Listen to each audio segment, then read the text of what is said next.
Namun, jadi hang setujulah dengan fitnah orang tua yang pakai serban tu.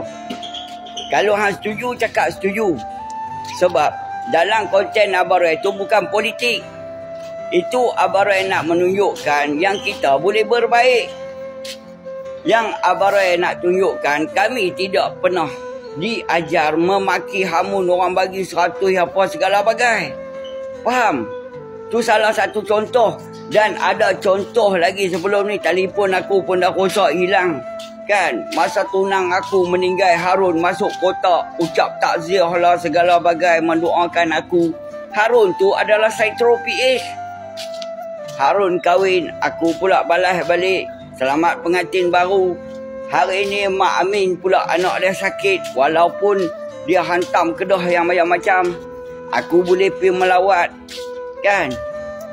Tak mustahil satu masa jadi dekat aku pula geng-geng PH, Leman ke, siapa ke, kan, datang melawat.